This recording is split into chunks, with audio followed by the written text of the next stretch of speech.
Welcome, guys, to another podcast with Never Giving Up. I actually have our special guest today, and hopefully continue to see him in the podcast as well. And I got George and Rocky here. Coming off of the New Year's, I want to formally introduce our good friend and a team leader, Baez. He's been in the industry for a long time, and we wanted to bring him in and just get an idea of, what some points that he had in his life that he never gave up and how he's trying to build a legacy for his family. So welcome, everyone. How's everyone doing after the New Year? Doing good. It's a new year, guys. Happy New Year, guys. I appreciate the opportunity to be here with you guys and being part of this podcast.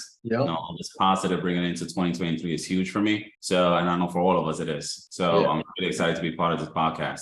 Yeah, man. Welcome, buddy. Come on. So we don't have any kind of scripting. We're just talking about, how each and every individual that's out there just, trying to build something. And I know that I have went through and we chose this as never giving up, like never giving up on your dreams, never giving up on building something that you want to build. So let's talk about a little bit about yourself. Give a quick background, how you got into real estate, and we'll just take it from there. Yeah. So I've been in business not so long. In other words, I've been in business for 6 years. My name is Baez. I'm also married with Baez. We have 2 kids, 4-year-old son. His birthday was yesterday. And we have a 6-month-old daughter. So we have the boy and the girl. Hopefully I said no more kids for us. Just one more. That's it. I'm done. I got the boy and the girl. I've been blessed. Me and my wife. We met in the business, me and my wife. She's also have about 6 years in the business. And we both met in the business. And definitely real estate is very exciting. Can I say anything about real estate? I mean, I always wanted to do real estate. And what drove me into real estate was watching those shows, those flipping shows. Yep. And I was like, I always started like just throwing myself into the business. Well, let me just start from the bottom. And I was like, let me start as a realtor to actually learn the business, not just go into flipping things that I have a great credit. I think I can afford any house. That's the mentality I had before. Didn't understand the business well. So that's what drove me into becoming a realtor, because I wanted to get myself into flipping because those shows really motivated me. And of course, it's always been my passion, owning properties and seeing properties, right? So that's what really took me into real estate, is those shows of flipping properties. And that's what drove me to become an agent. And when I became an agent, I loved it. I was very passionate about it. I learned so much, and I'm still learning. As we all learn every day something new in this business. It's like a nonstop learning. That's what I always say. It's like, this is beyond college, because it's like nonstop classes, seminars. It's nonstop. So I always say we got to be humble and just have our mind open into the business, because it's nonstop. I don't think. So what you was doing before real estate? Oh, great question, man. I used to work for Amazon, delivering packages. Got it. So the stories are true. Yeah, I was in Amazon. I was like, nah, I can't do this anymore.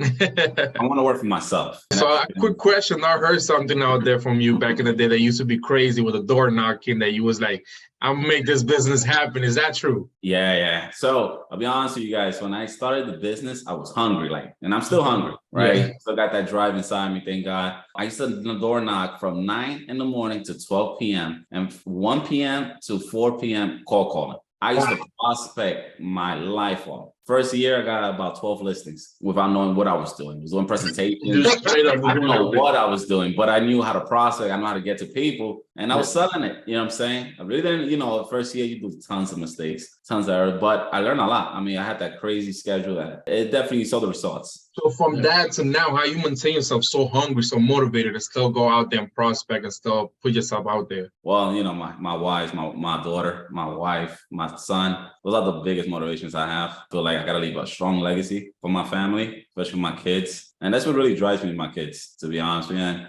I want to see how far I can take this business. You know what I'm saying? I feel like there's so much to grow in this business, and there's so much opportunities for all of us. So I just want to be part of all of that. And I want to see how far I can make it in this business. And I really want to make it to the top. I can.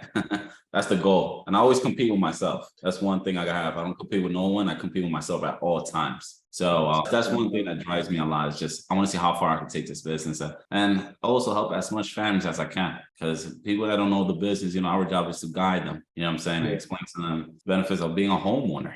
See that happiness and that smile, those homeowners, those new homeowners, right? It's just beautiful. I think that's what really motivates me a lot in this business. And it's just, the key to this business is just consistency. Like any other business, just consistency. So if I want to make it to the top and leave the strongest legacy to my kids, I just got to be consistent. And it's no secrets to this business. Everyone thinks they're secret. Like, how does Rummy get 20 listings in 1 month? Man, he got 20-something years in the business. He's just consistent. And you see it. You see the results. So it's no secret to this business. People are always looking for secrets, and I think the shortcut, it's no shortcut. And it took me a long time to realize that, because I was like, how did you get so many listings? How does it? It's consistency. Yeah. And you know what's funny, because that's what I did for a long time. And I think it was like 5-6 years I was like, yo, no, people got secret. They got this, they got another tool, they got and I went around, and I'm telling you, I spent a lot of money. You could even ask the George about it, because he was there, and we were just like, I was just throwing money in everywhere, and people will grab it. They were just like, yeah, give me your money, I don't care, right? Coaches will say, give me your money, I don't care, you know. And one thing I learned in a very after a long time is that, hey, there's no secret to the business. You just got to put in the work, and any work that you want to put in, it could be from anything like door knockers, which I'm pretty amazed that you did from 9 to 12, which is awesome. Which is I got a crazy story, guys. When door knock, door knocking the Bronx, you go through some stuff sometimes. I'll share one story. I know we all got thousands of stories. I never forget this one though. I was door knocking. I probably had 2 weeks in, and I door knock. I'm excited. With my suit on, got my business card in hand. I had the whole thing under control.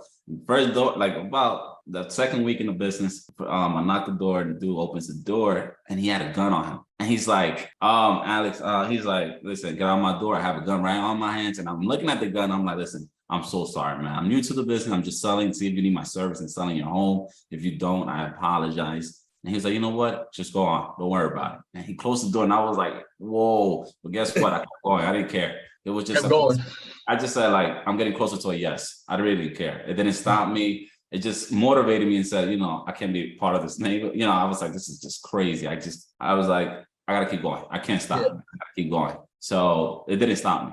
And it actually motivated me. I was like, man, I see that homeless. If you could walk away from a gun and not getting hurt, man, you're good. You're good, yeah. I was like, I left. I didn't call no call. I was like, it's fine. I'm out of here. I went to right next to the next door and asked them, hey, you interested in selling or buying? I just kept going. I'm hungry, and I was hungry, and I'm still hungry, helping these families that need my service. Yeah. So, and that's what it's about. I think a lot of times we all look at that units, how many people sold, what we sold, how many listings. And I think, the perception I got from Darren Harding at one point when I listened to his book, he's like, one of his mentors said, he wants to sell 50 listings, and he crossed that out and said, I want to help 50 families. And a lot of the times we get that out of perception. Sometimes we're just after, I'm going to be the best. I'm going to do this. I'm going to do that. But you know what? If you put a smile on somebody else's face and you could sell 12 listings and make a nice income, or 24, hey, it's well worth it, right? So it's always put the families first, and then everything else will come. There's some situations that I know you guys probably went through that sometimes you just got to walk away. Sometimes you got to walk away where it's not worth it to fight if it's there. I remember one seller, he brought the buyer back somehow after our contract, and then long story short, it was basically the buyer agent came back and gave me the commission. She's like, you've been right to me, you've been good to me, and you deserve something. It was not much, but I'm like, I could have gone after him, but my time will be spent on some negative things that I don't need to be involved in. I agree with you 100%. Yeah, and I think some people have the bad idea, the misconception that we're here to help families. We're really here just to help them, reach the goal out of buying or selling. There's some family that's really struggling that needs to sell their property, and they just need somebody to go knock them like, hey, I'm here to help. Just a helping hand. A lot of families need information to help, honestly. Yep. So Alex, so what was one of the struggles that you had that you felt like you wanted to give up, right? What was one point that you could kind of pinpoint and saying, hey, I am done in this real estate career. I'm done in this. And it could be even before real estate. Well, put you the point that, when you was about to give up and you didn't give up. What was the process? What was the thought process that you had in your brain and saying, what were you going through and what happened after when you made a decision to kind of excel after that? So walk us through that one pivoting moment in your life that you could say, hey, this is it, where I'm about to give up, but I'm not going to give up. And what happened behind that? What mentality, what mindset that you had to put yourself into place, to keep moving forward? Yeah, let me start from the beginning. So when I became a real estate agent, right, I was also working at Amazon, right? I needed the income because I was living on my own. I had my own responsibility. I had my own apartment. I was living in one bedroom. I have my car lease and all these bills we all do have, right? So I was working in Amazon, and I was within 6 months in the business, I really didn't get no business, right? Because I was focusing more into Amazon because I needed the income, right, to pay my bill. But I also was throwing in real estate. Thank God I got fired from Amazon, right? Because I delivered a package late multiple times, and they reported me the customers, and they fired me. So I was stuck now into just real estate, and I was like, all right, it's either I get my stuff together right? And figure this business out, right? And see what I can do out of this business because now I don't have no income coming in, right? So I was like, let me get into this hardcore into this business. And that's why I started that hardcore schedule of 9 in the morning to 12 door knocking and then 1 to 4 call calling, right? So that's where I started it. And that's where it got interesting because when I started the business like that, right? You know, we all know the rate is high of agents giving up the first year. I think the first year, first 2 years and the few years that I have in the business is one of the hardest thing in the business of continuing. 90%. It's 90%. 90% is the percentage, and it's pretty high. And definitely think twice of should I do this business because you want income instantly, especially if you have those bills piling up. The other thing is that I had money saved, so I was good for up to a year. Right. So I was like, you know, I'm gonna get stuck with my savings. You know, I'm gonna be very strict on what I, purchase and do with the money. And that's what kept me in the business because I was like, you know, I'm just gonna give it all. I was like, I'm gonna give it all to this business and see the outcome of it. And of course, the first few months was tough for me because I wasn't getting no income. You know what I'm saying? I was just keep going out there and I just kept going, but I didn't want to give up at all.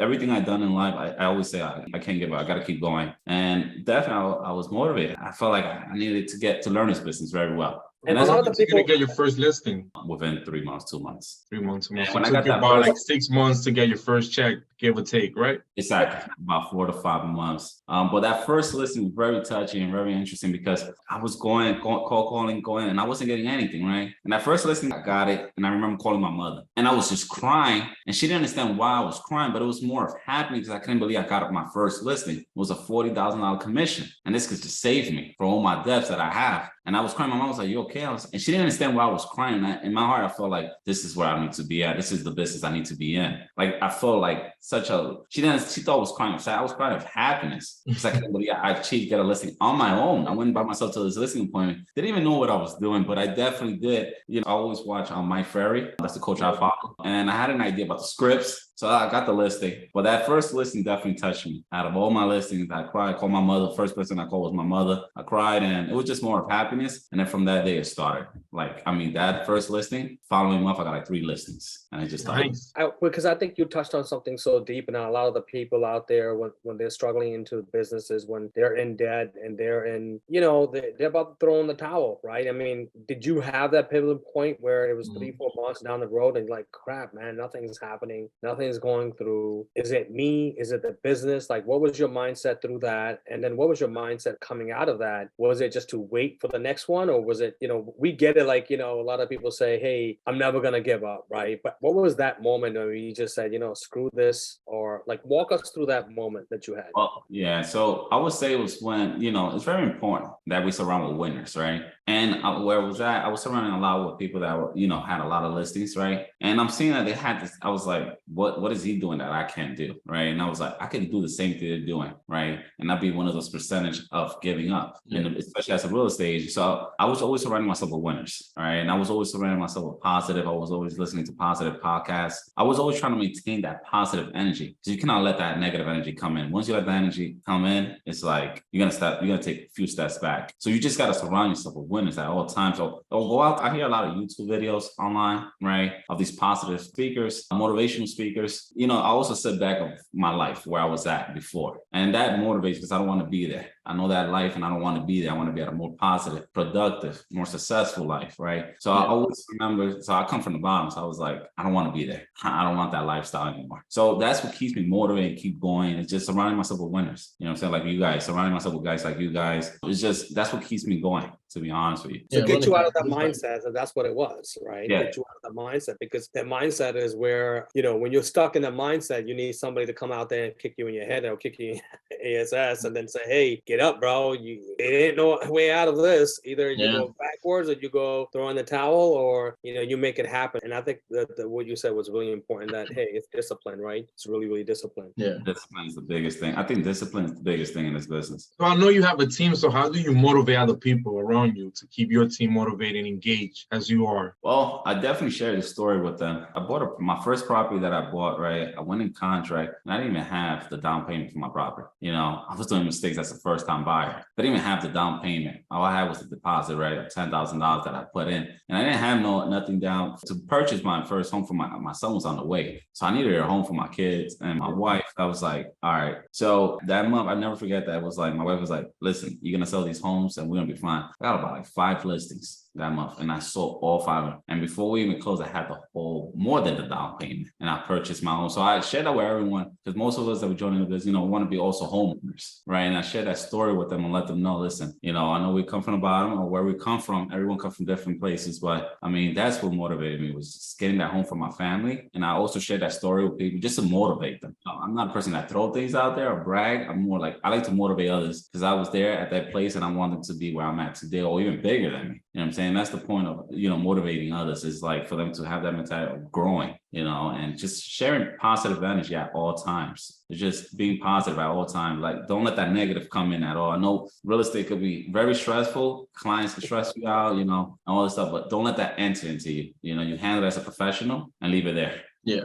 That's where I'm at mentally. What are some things that, because with all the discipline, consistency, positive energy, surrounding yourself like a wolf, like people around you that are succeeding, that have a positive energy. What are some things you feel like you had to sacrifice to get to where you are? So like things, you have to kind of take away. All right, I can't focus on that, because some people, they want to live a certain lifestyle but still want to succeed. But they don't really. Some things you gotta take some things away in order to get where you want to be. Well, great question. I would definitely start with, as we keep growing, you got to surround yourself with winners, like I always say, right? And you got to start removing people out of your life, right? In the sense that people that are not with the same mentality as you, because, when you start talking to people with small mind, you're not going nowhere with them. You know what I'm saying? So you got to have that in mind, that you're going to start removing people out of your life. So taking family, because you need to grow. Especially when you have your kids in your own family now you got to think about them and how to take your family to the next level, and leave the best legacy. I always say that. Exactly. Yeah. So it's removing people out of your life. The negative people, I always remove them. Or I just don't entertain the conversation. I just leave it where it's at, and I just say no comments. I just stay quiet, because you're going back and forth with someone that's being negative. You're being at their level. So moving people, and then I would just say, just remembering my whys, man. That's what takes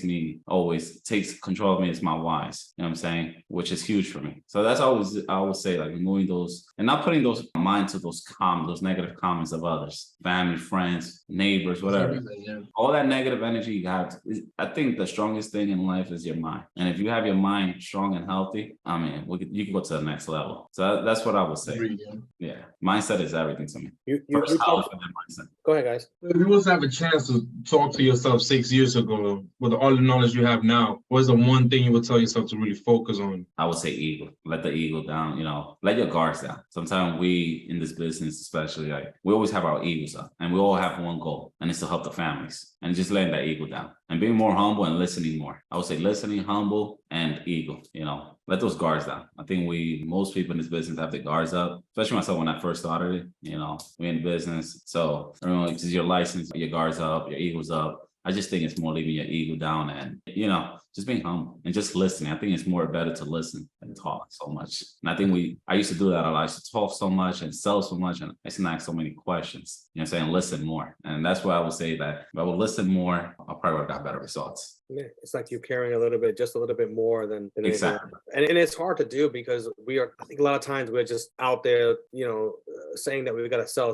close. And you got to close, and the time will come to close. But a lot of times you got to see what they're going through, especially when you're selling the biggest investments of their life, and just sitting back and making sure that they fit into the right category, they fit in the right house, and right payment, and right everything, and why they're moving. So important on our side. So what is it that you're trying to build right now, right? I mean, you talked about building something. How are you going to get there? Is it a plan in your head, or I'm going to do real estate for the rest of my life? I'm going to get some investment properties. I mean, never giving up and giving up on building your legacy. What does that look like right now? All right. So I would definitely say this is what I love to do. I'm passionate about it. It's not just a job for me. I'm very passionate about real estate, and it's just so exciting that we learn something new every day, right? So where I really this is what I'm going to do the rest of my life. In other words, that's what I see today. The rest of my life, this is what I'm doing. I'm never going to retire. This is what I love, right? And also my wife became a mortgage broker, right? So what we're trying to build is have a life like we get receiving income from our properties that we buy, our investments. Our goal is to buy at least over 100 units, right? That's the goal we have, right? To own at least 100 units in the next 15, 20 years, right? That's where we're at right now, me and my wife, and just being part of real estate our whole life, being an agent, investing, flipping, everything that comes with real estate, because it's so exciting, the ride. And it's definitely a roller coaster, but it's more exciting the ride than anything else. The roller coaster is definitely here this year.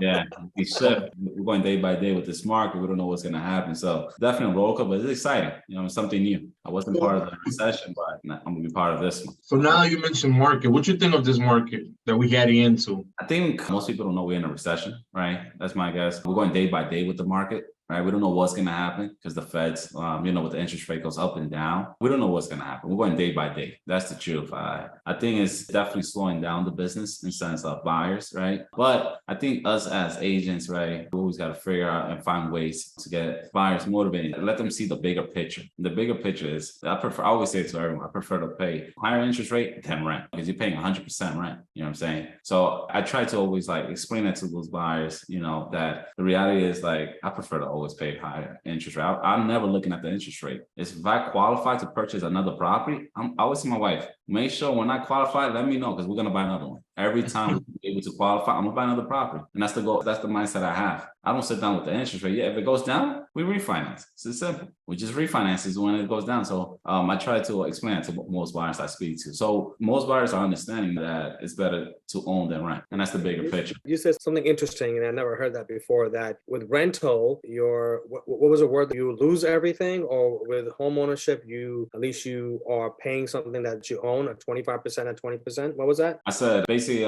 when you're renting, it's 100%, right? But with interest rate, it's 7%, right? Because when you're renting, when you sell, we all know it. When you sell, you're not getting nothing out of it. You know what I'm saying? You're not building no equity. And you're paying rent all these years because you're stuck. I would say, I don't offend anyone, small-minded. Because if you're thinking of paying rent instead of, because you're waiting for the rates to go down and you're being small-minded. Because what if in that time you could be building equity and paying more interest rate, but you're building equity for your family? And I think that's more important, looking at the bigger picture. Once people I'm sorry, go ahead. No. So really, you're taking the percentage of what you're putting in as a rental is going to you're paying somebody else's mortgage. Why not pay your own mortgage? Even though it's a higher interest rate, you're taking that percentage and you're paying off and building equity, also paying down your principal, having the tax saving too as well, which accounts for you to have more wealth in the future. Because when you're renting out, you're back to zero every single month, basically. Exactly. Right? You're not owning anything at all. You're not building anything. You're not doing anything at all. Now, I did hear a lot of people, because I do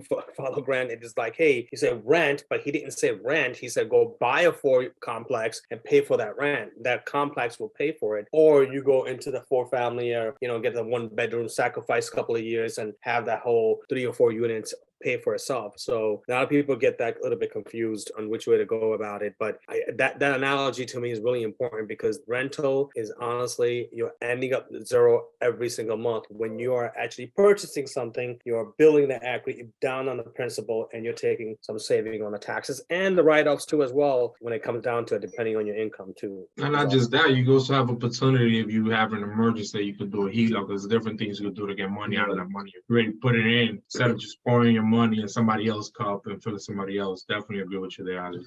Yeah, definitely. We sometimes got to see the bigger picture, and we also got to share that knowledge with these buyers, sellers. That we just got to look at the bigger picture at all times. So going back to the whole market that you were saying, for an agent, what you think the agent should be focusing also in this market as a new agent, or any agent that's been in the game that might not be seeing it from your point of view? I'll be honest with you. One thing that I do, and I'll share, everyone I come across, it could be the UPS coming to leave a pack. Anyone I come across, I always give them a business card. Sometimes I feel like as a new agent, especially as a new agent, you're not embarrassed, but shy to give out your card. And I feel like if there's such a big fear, why don't you be prideful of the job you have? Just like a doctor. You hear doctors coming, I'm a doctor. It took them about whatever years to become a doctor, but they're very prideful when they say they're a doctor. And I think that's the initiative we should take as agents of our profession. We're professionals. And I think that's one thing. It's just putting yourself out there, especially a sense of influence. That's huge when you're new in the business. Say out your cards to family members, friends. I think we hesitate so much. Oh, what he's going to say, what she's going to think. And I just think we got to look at the bigger pictures, helping these families. And if you could be part of it, that's great. So I just think it's more of putting yourself out there, not being shy, not being a hidden agent. I think that's huge. Not being a hidden a secret agent. Yeah, secret agent is this doesn't make any sense. You have a great career. You just got a license that many people take and fail every day. You just, you're licensed now. Take advantage of it. So that's my point. It's and my wife knows it. I'll be every time I look for big, give him a car. And you'd be surprised. I listed a property, I think it was about 3 weeks ago. It was a client gave this car 2 years ago. You know what I'm saying? Imagine it's 365 days throughout a year and you giving your cars out consistently. Imagine when you got 20 years like Rummy. You're going to see the results. You see Rummy's results. You know, it's just consistency. That's all it comes down to. And I don't know if you could agree on it, but the reality is just being consistent. That's what it comes down to. It is. And I think that we're, especially our team, is implementing so many things. How can we hold other agents consistently on doing what they're supposed to be doing? Because everything else is going to be, you know, in real estate or any other business, right? What, you know, always, you know, you hear these books, you know, how do you, you know, eat an elephant and all this other freaking terminology that are out there. I'm talking about eating over here, but what I'm really talking about, how do you get the hard stuff first, is about being disciplined on what's going to drive your business. And what's going to drive your business is prospecting. And it could be anything, prospecting from social media to door knockers to mailers to anything. That's what's really going to drive your business. And I think that agents want to run away from that, and running away from the hardest part to do, which is that part, is where they get shuffled in. And that's why there's a closeout, or there's a exit of 90% of agents that get in the business the first 2 years. 90%. That is mind-boggling to me. And that's a reality that is happening, because a lot of the agents expect what they see on HTV or Home Improvement. You know, he listed a house, he's going to walk into a house, he's going to buy, he got a big commission, but they don't see the back end of it. So the back end of it is consistently what you just said, 3 months, 4 months of doing the same thing over and over and over and getting the results that you want. So that is, and I think that's true for anything, right? My son and I are back into dieting again. It's just consistently, I'm drinking this shake, it's consistently drinking the same thing over and over and over again. And that's what's really going to drive results that's going to come forward. Yeah, definitely. Right. That's what I would say, to be honest with you guys. Just that consistency. And I think we got to stop thinking, how he got 10 listings a month? Well, I mean, he's consistent. It's something he's doing right. Yeah, something that they found that they were niching, that they've been consistent on. And honestly, that's what you need to be on. And it could be anything. And I think that you need to just find that niche and just go after it. Yeah. And there's so many out there. There's just honestly right now, because of social media, the whole AI systems and all this other stuff that's coming out. There's so many out there, but you still got to be consistent. The AI is not going to work for you. You got to work. They're going to give you a lead. You still got to make the call. You got to go out there and door knock or follow up with that lead 5 or 10 times before they say yes. So let's wrap it up, guys. It's almost about 2:45. Any last questions, George, you have? I went through a lot of things. Any last questions, Rocky? I can share one thing before we end it. So I have a question for you. What was one question that you always want somebody to ask you that they never ask you? Wow, that's a good question, man. That's a good question, actually. What's a question I always want? What do you mean by that? You mean like a client or any? It doesn't matter, right? What message that you want to put out there? Because a lot of times, you know, these are questions that we kind of ask you, and then you're like, okay. And for us as guys, really, we just come off the cuff. We don't have any script. We don't have anything. But something that somebody does ask you, and let's focus on never giving up, right? Never giving up. But one question that somebody would have, you wanted them asking, but you don't get that question asked a lot. I think in general, me personally, I'm always curious to know where people come from. Like, I want to know where you come from in the sense of where were your life at 10 years ago? And now I understand where you're at today in the sense like I will see that hungry, that eager in you because where you're at. Because I feel like, you know, going more into like the personal thing, you know, it's more like going to the person in the sense of I just want to know where, like, if someone asks me, like, where were you at 10 years ago? Where were my mindset 10 years ago? And where I'm at today, they will see my growth and they will see why I'm so disciplined where I was at 10 years ago, right? When I go to the soliciting point, which is people don't really care, but I think that's so important to know where someone was at 10 years ago. Mentally, go ahead. Let me throw this at you then, that question. How did your story begin then? How did the story of Alex Baez begin? Oh, yeah. So basically, I was born in the Bronx, right? South Bronx, you know, how they call it, the hood, right? You know, the environment wasn't the best of the greatest, but I had a very disciplined mother that was very on top of me. She was so on top of us. She was very strict about us going to school. She was very straight about our education and us being as, you know, as best presentable as possible.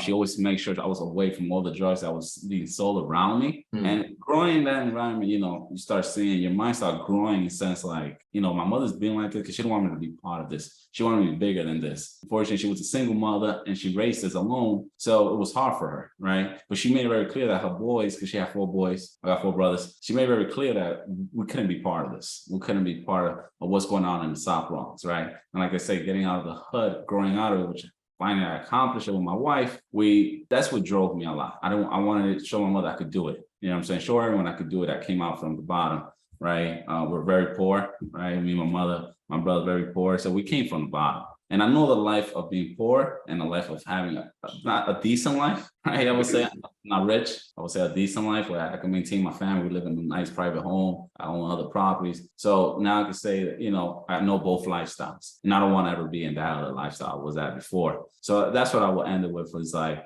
that's what drives me is what my past of not being there, you know, and my mom showing us that such a young age.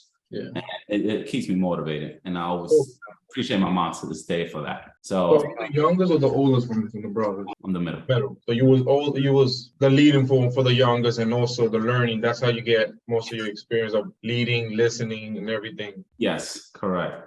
So seeing that struggle that my mother had, that's what always reminds me and remember. It always reminds me, and I always remember that lifestyle. And I'm like, I don't want to be part of that. And I don't want my kids to be part of it. So that's what drives me to always see how far I can make it in this business and also help as much family as I can. That's the biggest goal in all this. Man, Alex, I think we're going to end it off with that, man. You got a big heart. And I think that's a great answer because, you know, where you come from. And that's probably what's driving you every single day and keeping you humble, keeping, like you said, you know, get the ego out of the way. And I think that you have done that many, many times. And thank you for being a part of this organization, brother. We appreciate you. And watch out for the next podcast before George sneezes. We like to have fun here, guys. All right, keep it up, guys. You're gonna hear from more professionals. Yep. You know, click on the subscribe button, click on the alert button. You're gonna hear from a lot more people coming this year. We're gonna have 52 podcasts coming out, and we're gonna have Alex on as we move forward, and we'll have another professional coming on next week and how they're not giving up and building the legacy as we move forward. You just heard from Alex, guys. Thank you so much. Thank you. Thank you, guys. See you next week.